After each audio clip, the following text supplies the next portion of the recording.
Bueno, a lo largo de este estudio hemos estado conversando sobre los diferentes aspectos relacionados con las generaciones, bendiciones generacionales. Hemos definido lo que son las puertas, hablado bien profundamente sobre cómo el alma, que es donde está nuestro pensamiento, nuestra voluntad, nuestras emociones, y que por medio de ella nosotros tomamos diariamente decisiones y donde se aloja ese libre albedrío o capacidad de escogencia, es lo que determinará para las futuras generaciones lo que ha de venir. Ver que nuestras decisiones no son irrelevantes, sino que tenemos un llamado a ser intencionales, pues mientras más intencionales seamos con nuestras decisiones diarias, mayor bendición podemos estar nosotros desatando, o plataforma de rectitud podemos estar estableciendo para las generaciones venideras.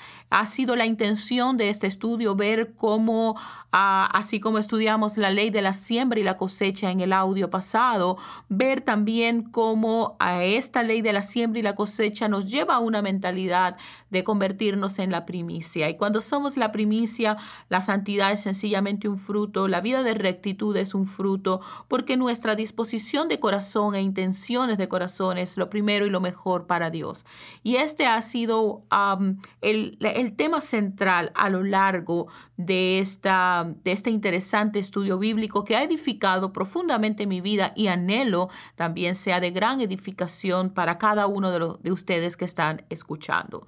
Si nosotros volvemos al punto número uno, al audio número uno, hablábamos sobre las puertas generacionales y hablábamos un poco sobre lo que estaba aconteciendo en el mes 4, o en un tiempo como este, en una temporada como este, a lo largo de la historia. Y hablábamos de estas especies y coloco entre comillas coincidencias a nivel histórico de cómo en esta fue una temporada donde Rubén deshonró a su padre al tener relaciones sexuales con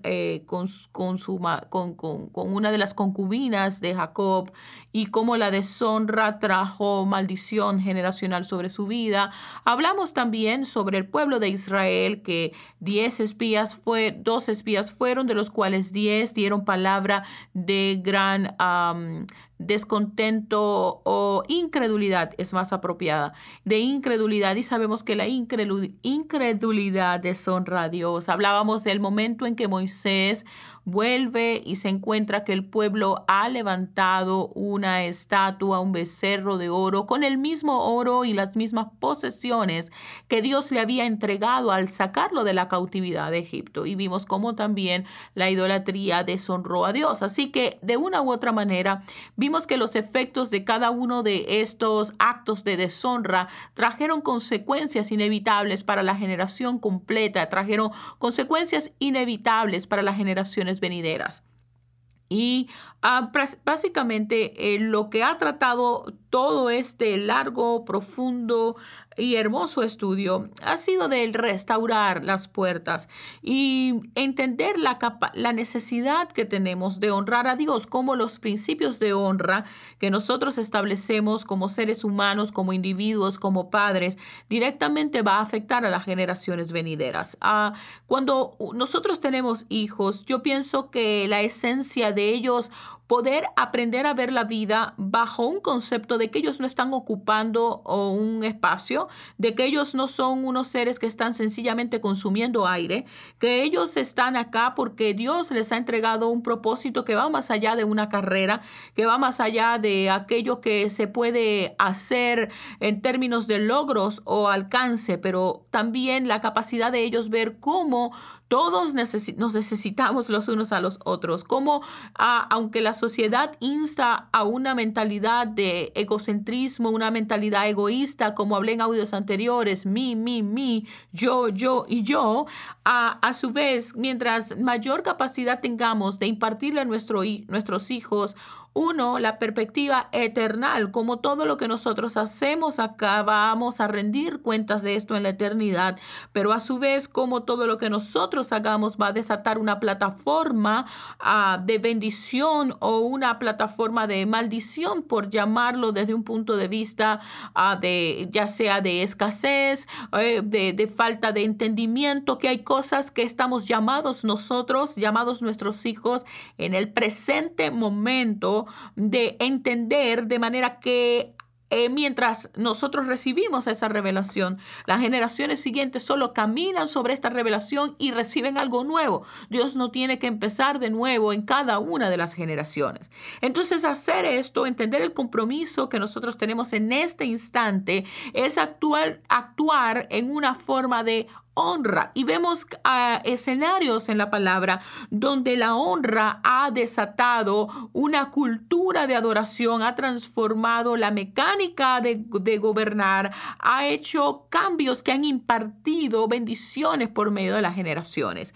Y si nosotros leemos la historia del arca de David y nos vamos a 2 de Samuel 6 y 7 y también hacemos el paralelo en Primera de Crónicas más o menos como del 24 al 26, que por cuestiones de tiempo les invito a que ustedes lean, que ustedes escudriñen y que el Espíritu Santo traiga aún una amplitud mucho mayor de la que quizás yo pueda brevemente comentarles en este audio. Pero una de las cosas que a mí me ha llamado más la atención de todo este proceso del arca y de todo el proceso de construir el templo, porque ha sido una temática muy interesante para nosotros como familia durante este año.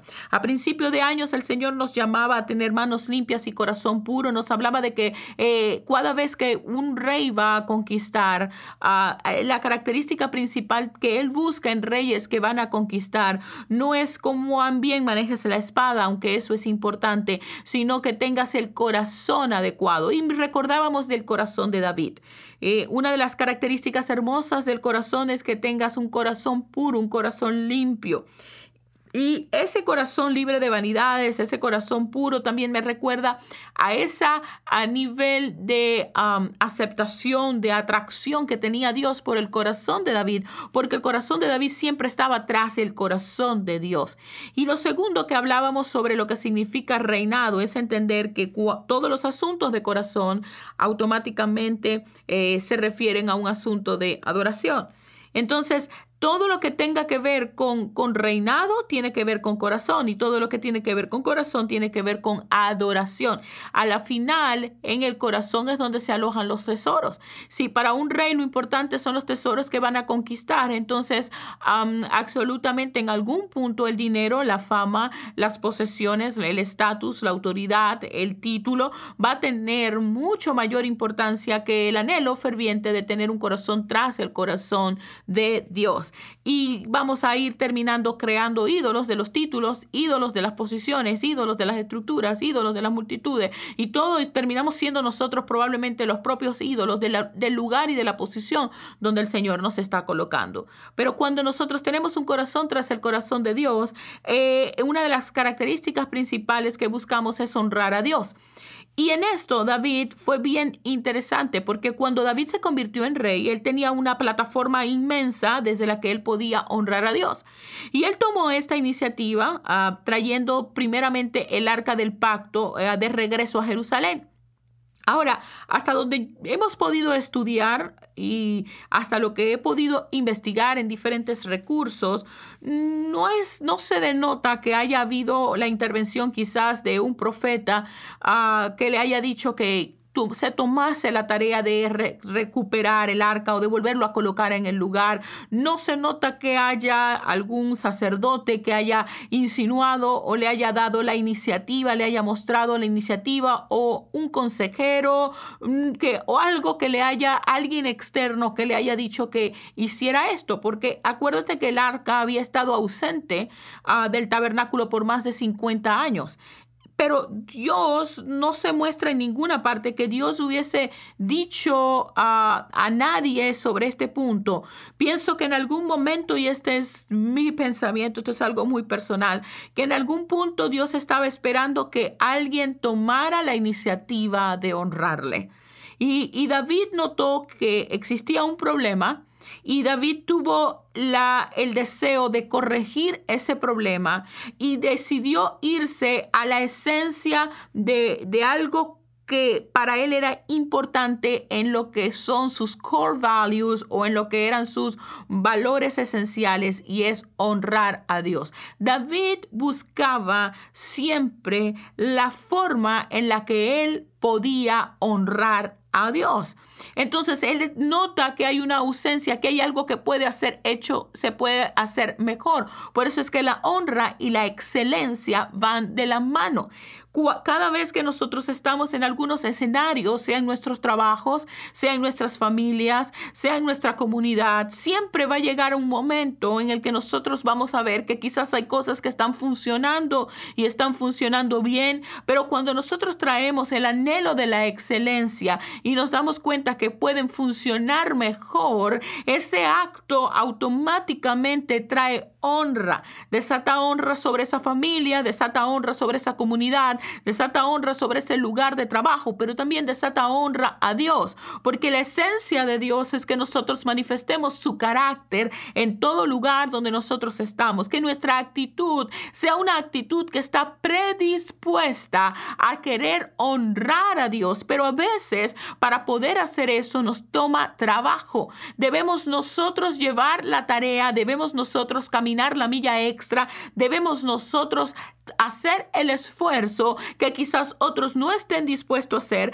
que quizás otros no estén dispuestos a pagar para que ese nivel de bueno se vaya a excelente o de excelente se vaya a great, para que vaya un avance o un improvement, una mejoría donde estamos hacia un nivel mayor. A veces va a haber gente que va a estar cómodo en el nivel en el que está, va a haber personas que van a estar absolutamente tranquilos en el nivel donde están, sea en el plano familiar, estoy bien en el matrimonio, yo no veo que aquí haya nada que hacer, nos las llevamos bien, tú te las llevas bien conmigo, yo me las llevo bien contigo, mal están perencejo y sustanejo, pero nosotros no, nosotros estamos bien, pero de pronto puede haber alguien de alguna de las dos partes que siente, pero podemos dar más, podemos estar mejor, podemos caminar la milla extra, y no necesariamente la otra persona ve la necesidad urgente que ve la otra persona de, sí, yo sé que estamos bien, pero si seguimos mejorando cada aspecto de mejoría que nosotros traigamos a nuestro matrimonio, es algo que estamos también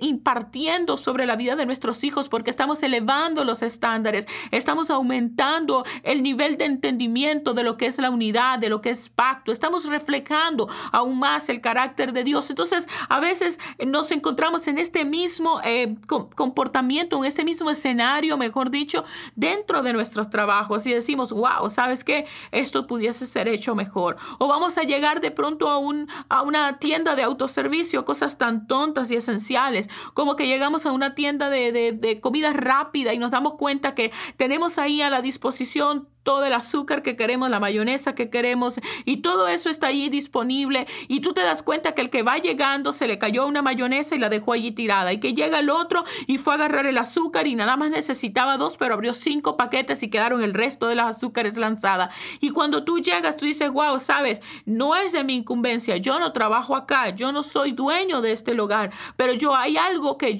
está en mi capacidad, que yo puedo hacer para que esto se vea mejor, y tomamos la iniciativa de recoger un poco el desastre y de que por medio de lo que nosotros hacemos, setear un ejemplo para el que nos está viendo y la nube de testigos que nos está observando modele eso. Pero fuimos nosotros quien nos dimos la tarea, quien tomamos la asignación y que nos dimos lugar a hacer esto. Claro, esto es sencillo porque yo estoy hablando solo de paquetitos de azúcar y yo estoy hablando solo de cosas pequeñas, pero ¿qué es cuando sucede que el sacrificio es mayor o que el esfuerzo es más grande? Y David nos da esta respuesta porque él hizo un primer intento, y en ese primer intento, cuando él trató de movilizar el arca, él se da cuenta que algo había fallado. Uno de sus siervos y soldados fallece. Él se molesta por esto, deja el arca ubicado en Obed-Edom, en otro lugar, para ver él cómo planeaba. Él hace sus investigaciones para saber qué era requerido, y él se da cuenta que él necesitaba tener con él levitas, ¿ok? Que esa era la metodología correcta. Él descubrió que lo único que Dios estaba requiriendo de él era que los levitas llevaran el arca, nada más. Él sabía que tenía que hacerlo y ahora si tú lees la historia te das cuenta que cuando él presencia la muerte de uno de sus siervos, él entra como en esta confusión y también le entra un profundo temor de lo que él se dio cuenta, wow, lo que yo estoy haciendo, aunque es muy bueno, aunque en verdad yo lo que quiero es honrar a Dios, trae consecuencias muy tremendas si yo no lo hago en el orden correcto y en la forma correcta en la que se debe hacer. Entonces, él entiende que necesita a los levitas y, wow, era más fácil de lo que él se imaginaba.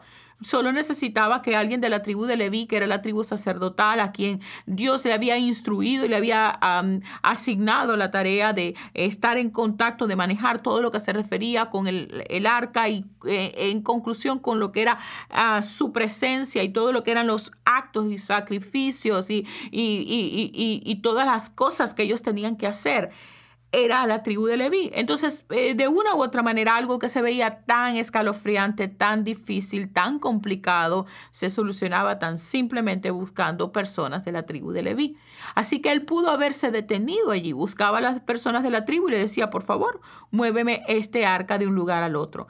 Todo lo que era o les requería a él como rey, como figura de autoridad, sencillamente era darle la orden a algunos de los levitas para que trajeran el arca de regreso a Jerusalén. Eso pudo haber sido más que suficiente. Si él hacía eso, ya él en ese solo acto de buscar a los levitas y que los levitas trajeran el arca, él había hecho muchísimo más de lo que sus generaciones anteriores o lo que personas habían hecho en el último medio siglo. Si él solamente movía el arca, ya él estaba haciendo mucho más de lo que las personas habían hecho en los pasados 50 años. Y nadie, ¿verdad? Había tomado esa iniciativa. Nadie le hubiese a él, si David hubiese decidido, bueno, que los levitas traigan y hagan lo que tengan que hacer, ellos están capacitados, ellos saben cómo se debe hacer. Nadie lo hubiese a él señalado, nadie hubiese dicho, oh, wow, ¿y tú por qué no lo hiciste? Porque al final de todo, este trabajo es de los sacerdotes. Ese no era un trabajo de él, era el trabajo de los sacerdotes quienes tenían que tratar o trabajar, mover el arca. Pero ¿sabes qué hizo David? En vez de asignarle a otros ese trabajo, David personalmente organizó una actividad de adoración masiva y extravagante. No porque era algo que él tenía que hacer por obediencia, ¿sabes? Hay que hacer esto, no. Porque él estaba manifestando su pasión, escúchame esto, su pasión por honrar a Dios. Y él hizo algo tan curioso porque él había preparado tanto sacrificio que quería rendir, ofrenda que quería rendir, que los levitas cargaban el arca y cada 6 pasos el sacerdote sacrificaba un novillo, sacrificaba una oveja, sacrificaba un animal. Piensa esto. Piensa en todo el dolor de cabeza administrativo que esto debió haber producido. Piensa que cada 6 pasos, que debe ser un equivalente en las medidas modernas como de cada 15 pies, él necesitaba tener una cantidad de piedras apiladas para poder levantar un altar y poder ahí presentar sacrificio.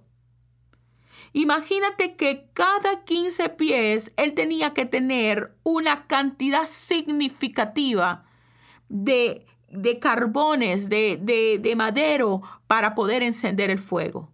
Cada 15 pies él necesitaba doblarse y encenderse fuego. Cada 15 pies él tenía que tener una cantidad sustanciosa de agua para poder lavarse y purificarse para los sacrificios antes de poner el sacrificio en el altar. Cada 15 pies él necesitaba tener un set completo de cuchillos colocados allí para poder hacer la propiciación de este sacrificio. Cada 15 pies él necesitaba un equipo de sacerdotes capacitados y calificados para ofrecer este sacrificio. ¡Wow! Cada 15 pies él necesitaba tener el sacrificio o el animal atado esperando para el proceso. Pero aún más, David ordenaba que cada persona en Israel que tuviese talentos para adorar formara parte de esta compañía de adoradores que iban a acompañar el arte. Y él personalmente ese día escribió las canciones que se iban a hacer. Imagínate, cada 15 pies había algo que él hacía, porque en el séptimo paso, él tomaba el tiempo para honrar a Dios. Y eso se trata de lo que nosotros hacemos. A veces probablemente hay tantos escombros de generaciones anteriores que nosotros estamos tratando de arreglar. Y cada 15 pies tomamos una nueva bocanada de aire y continuamos adelante. Cada 15 pies nosotros decimos, no importa cuánto cueste el sacrificio, lo que estoy haciendo no es porque tengo temor a Dios, no es porque esto es una cosa de carga y de peso, esto es un acto de pasión por adorar a Dios. Cada 15 pies yo hago algo que trae y denota la forma extravagante en la que yo siento pasión por honrar a Dios. Cuando ya David lo había hecho todo aquello que personalmente él podía hacer, entonces hizo un grupo de militares que iban a servir de escoltas para el arca. Y luego trajo líderes civiles que se hicieran presentes en la procesión. En general, él invitó a que la multitud fuese masiva. Él hizo algo en proporciones masivas. Y al tope de todo esto, David danzó con intensidad y pasión para honrar a su Dios. Dios no requería nada de esto. David lo hizo porque él amaba honrar a Dios. Él no lo hizo porque era trabajo de él hacerlo. Todas estas ideas surgieron de la mente y de un corazón que estaban absolutamente obsesionados con la idea de honrar a Dios. Cuando cientos de personas que formaban parte de su grupo de adoración, aunado a esta multitud de militares que formaban parte de la escolta, unidos a la cantidad de líderes civiles, de la multitud de ciudadanos que llegaron a Israel, en ese momento, yo presumo que el corazón de Dios estaba inmensamente honrado. Pero lo más impresionante es que a pesar de todo este grupo que ya mencioné, David fue aún más allá. E hizo que los músicos se hicieran parte de la ministración permanente y diaria y de adoración, con salterios, con cánticos, con palabra profética delante del altar de Dios. Y él ahora estaba haciendo historia. En la ley, Dios no había institucionalizado música para el tabernáculo. Piensa en esto. En ninguna parte de la ley se requería esto. Lo único que se pedía era que se sonaran las trompetas, el sonar del shofar y en una que otras ocasiones y en fiestas específicas. Por los últimos 500 años de adoración, después de lo que había ocurrido en el monte de Sinaí, no hay ningún registro de que se sonara el shofar o que se sonara música de adoración diariamente. Pero David institucionalizó este orden de adoración en honor a Dios en Jerusalén. Dios no era que estaba opuesto a tener música, a tener adoración como parte de la adoración. Pero yo creo que, sabes, que Dios no quería tener que escribirlo todo con letritas, todo lo que tenía que hacer, que dejó aspectos libres de amor y de espontaneidad y de manifestación de honra extravagante para honrarle a Él y amarle a Él, depositados en los corazones de cada uno de nosotros, para que seamos nosotros en esa espontaneidad y dirección del Espíritu, que podamos añadirle a lo que ya está extremadamente bien hecho, que podamos ser extravagantes en el depósito de nuestros corazones sobre ese altar, que pudiésemos presentar aún más de lo que ya hemos presentado, de lo que nuestros antepasados presentaron, porque no importa lo que ellos hayan hecho, hay algo más que pudiéramos hacer. No importa si yo nací en un hogar cristiano y desde que nací estoy tomando una compota, un teterito del Salmo 23, desde que nací en una iglesia, desde que nací en un púlpito y desde que crecí estuve acomodando las sillas de la iglesia. No importa cuánto tiempo tengamos en este descubrir de quién es nuestro Dios, siempre va a haber espacio para honrarle más. Nunca va a ser suficiente en cuanto a rendir, en cuanto a amar, en cuanto a honrar, sin legalismo, sin religiosidad, pero con un deseo y una intencionalidad pura de decir: Señor, ¿sabes qué más puedo hacer por ti? No con una intención castrante de decir: yo quiero vivir una vida monastérica y de que yo no voy a compartir con nadie y yo voy a vivir una vida de sufrir. Y no, una vida donde estamos en un constante proceso de adoración. Yo creo que la esencia de nuestra vida y la esencia de nuestra capacidad de escogencia es escoger todo lo que le honre a Él, es hacer cosas por nosotros, pero para con nuestras generaciones, donde somos extravagantes en la adoración, entendiendo que la adoración va más allá del cántico y del salterio, del arpa y de la lira, que la adoración es esta capacidad de vivir nosotros día a día, presentándonos como sacrificio vivo, transformando nuestros pensamientos. Nuestra capacidad de amar a otros demuestra una ofrenda tremenda de adoración. Adoramos a Dios cuando otros pueden reconocernos como su discípulo por la forma en la que amamos. Eso es ser extravagante. Por eso que así como vemos a David, que institucionalizó algo nuevo, como trajo una reforma en la adoración, instauró algo que no estaba solicitado, que no estaba escrito en ninguna parte de la ley, pero nació de un corazón inquebrantable que anhelaba honrar a Dios con sus dones, con su talento, que anhelaba vivir una vida de adoración. Eso agradaba a Dios y institucionalizó algo que trajo un cambio en la forma en la que se hacía adoración y trajo de regreso cosas que se habían hecho en la antigüedad, que se había hecho a la orilla del Sinaí, que se habían hecho en momentos de establecimiento de pacto, y en este momento Él estaba estableciendo un nuevo pacto para con la ciudad. Estaba bendiciendo de nuevo la ciudad, estaba trayendo bendición sobre la familia, estaba trayendo bendición sobre su llamado, sobre su reinado, sobre su ministerio. Y Él, al hacer esto, estaba instaurando algo nuevo, porque Él estaba levantando una ofrenda de adoración. Y de la misma manera nuestro Jesús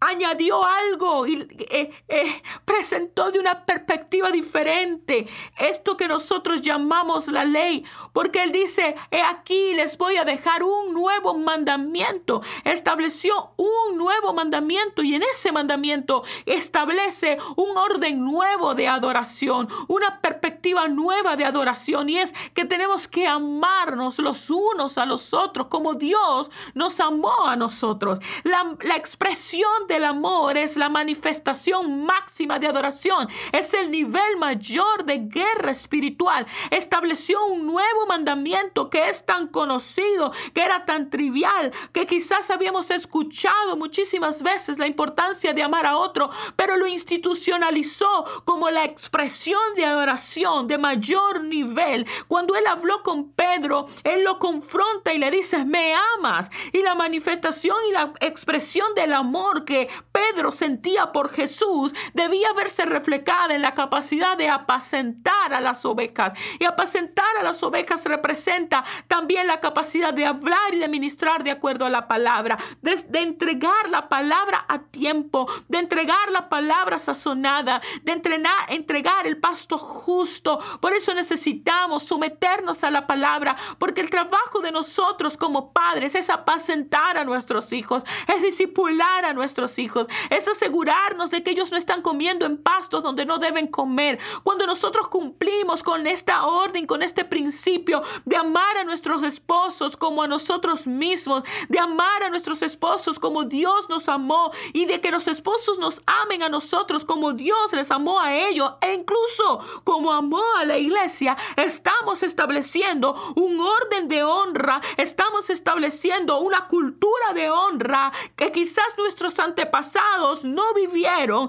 que quizás venimos de escombros generacionales de divorcio, de deshonra, de pleito, de contienda entre familias, pero que nosotros, Dios nos está llamando a restaurar un altar, a levantar una forma nueva y una dinámica nueva de la adoración. Porque cuando entendemos el principio de la adoración, sabemos que vamos a poder restaurar cosas que hace más de 500 años están deterioradas o están en desuso, pero nosotros lo vamos a hacer como resultado de nuestra pasión. Y en medio de la adoración vamos a ver cosas que se levantan y se restituyen, y no vamos a sentir el esfuerzo, porque no viene de la obra, no viene de nuestros hombros. El trabajo no es una carga pesada que está en nuestros hombros. Estamos edificando desde el fundamento que está en nuestro corazón, desde la pasión que tenemos por honrar a Dios. Y cuando esto está así, vamos de esperanza tras esperanza, de victoria tras victoria.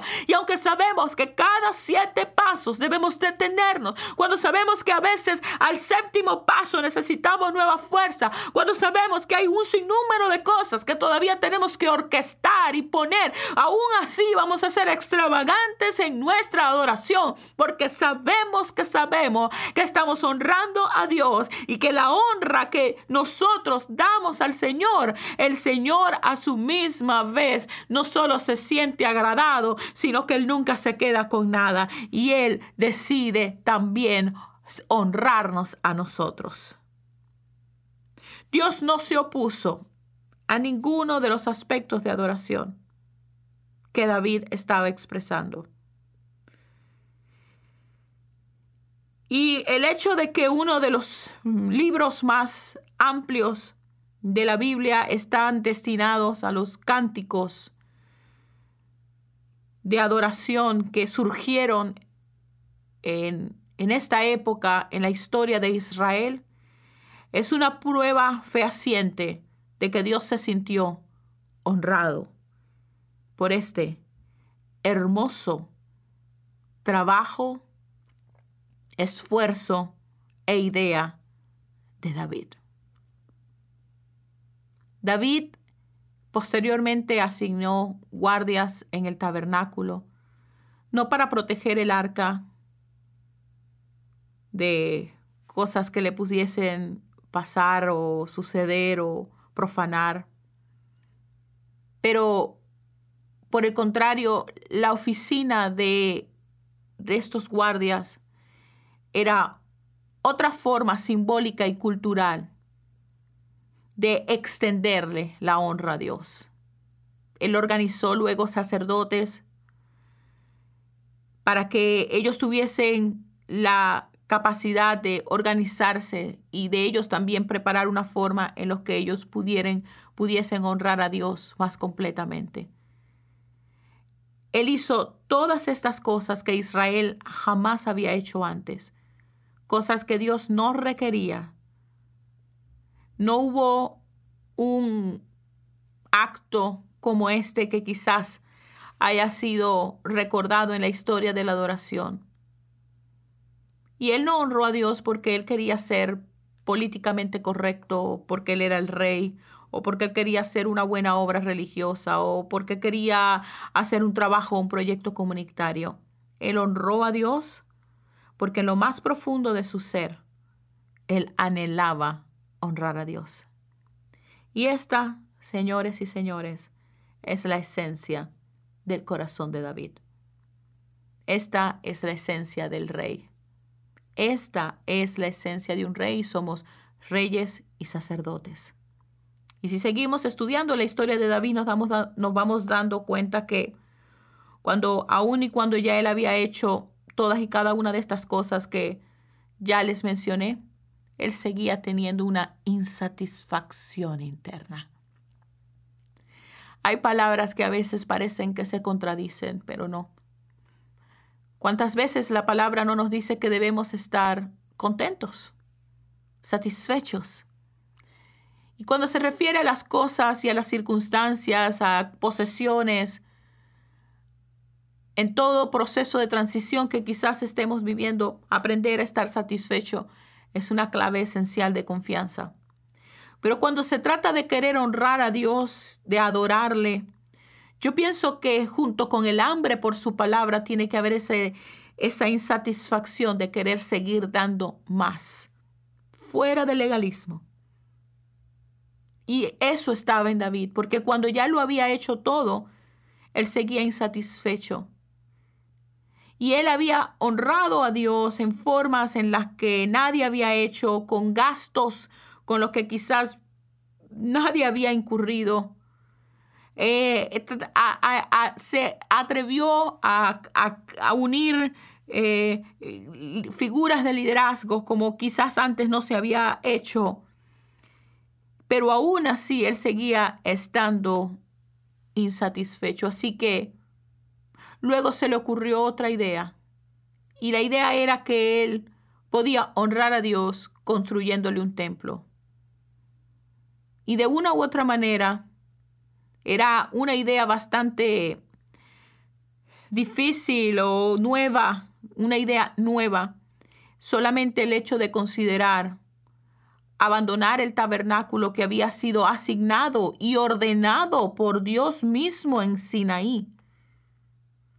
Así que David va y le pregunta a Natán si esto era permitible. E inicialmente Natán dice que estaba bien, pero luego en la noche Dios tiene un mensaje diferente que darle al rey. Así que él regresa al palacio, pide por otra audiencia y ubica de nuevo a David y le dice todo esto que ya nosotros sabemos que está en la palabra y te invito a que hables, pero empieza a darle la idea de que no era en su tiempo en donde se iba a construir el templo. Empieza a explicarle que no era él quien iba a construir el templo, sino que iba a ser su hijo, que Dios apreciaba la iniciativa que David había tenido en buscar formas aún más allá de querer honrarle, pero que Dios tenía un propósito y una intención diferente con respecto al asunto del templo. Pero Dios iba también a hacer de David una de las personas o de los hombres más famosos de la historia. Que David iba a tener una dinastía eterna y que el hijo de David, el próximo rey, sería personalmente nutrido, enseñado de una forma extraordinaria por Dios. David estaba maravillado porque él no estaba buscando nada en regreso de Dios. Él no estaba pidiéndole a Dios nada mientras él estaba tratando sencillamente de honrarlo. Esto era un acto unilateral de hacer algo por Dios, no para recibir nada de él, sino porque era el anhelo de él honrarle. Sus motivos fueron unidimensional. Él simplemente quería darle honor a Dios de una forma genuina. Así que cuando Dios le da esta no solicitada bendición, especialmente con el asunto de una dinastía eternal, él estaba asombrado y más que bendecido. Él camina fuera del palacio y se va hasta el lugar de la presencia de Dios, se sienta delante de la presencia de Dios y está absolutamente asombrado. Y cuando él finalmente pudo articular sus emociones, él hace esta pregunta y le dice al Señor unas palabras que están en 2 de Samuel 7:19. Y David le dice: y ahora, Señor soberano, sumado a todo lo demás, hablas de darle a tu siervo una dinastía duradera. ¿Tratas a todos de esta manera, oh Señor soberano? A lo que yo respondería: sí, sí y 1000 veces sí. Todo lo que Dios está buscando es por personas que tengan este apasionado deseo de honrarle. Cuando nosotros le damos la honra a Dios, Él siempre nos va a dar de regreso una forma de honra, de amor. Lo que hagamos en privado, Él en público lo va a anunciar. Honrar a Dios en el presente es traer un beneficio a nuestras generaciones y a nuestras dinastías. Hacer algo que honre a Dios en nuestro día a día es una forma de traer la presencia, la bendición de Dios sobre nuestras generaciones. Y esto es algo que se convierte en la columna vertebral de este estudio.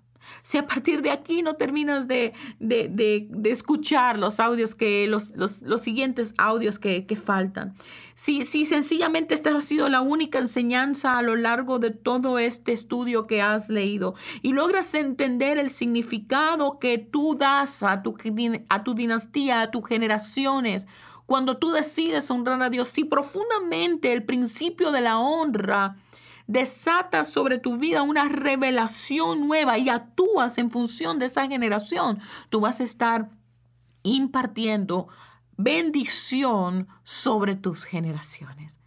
Así que quiero invitarte a que en este día tú puedas evaluar cómo más puedes honrar a Dios, cómo más puedes ser extravagante, ¿cómo más puedes desbordarte en el anhelo de honrar a Dios con lo que haces, con lo que tienes, con los sueños, con tu visión, con la plataforma que has alcanzado, con tus hijos? Estoy fervientemente convencida de que muchas veces el mayor legado que nosotros vamos a dejar no es algo que probablemente vayamos a hacer, sino alguien que vamos a levantar. Es importante aprender a invertir en otros, comenzando con nuestros hijos. Invertir en otras personas es una forma de honrar a Dios. Manifestar por medio del amor de Cristo el amor a otras personas es una forma de honrar a Dios. Restituir, como digo yo en las clases y en los cursos que tenemos de madres pioneras, restituir la oficina, le llamo así, la oficina del motherhood, del ser madres. Restituir la importancia de esa impartición que como madres solo nosotros podemos dar a nuestros hijos e hijas es una forma de honrar a Dios. Y esto es el anhelo de mi corazón con este taller, que puedas llegar a una profunda capacidad de examinarte y preguntarte: ¿cómo puedo honrar a Dios más extravagantemente? Dios te bendiga.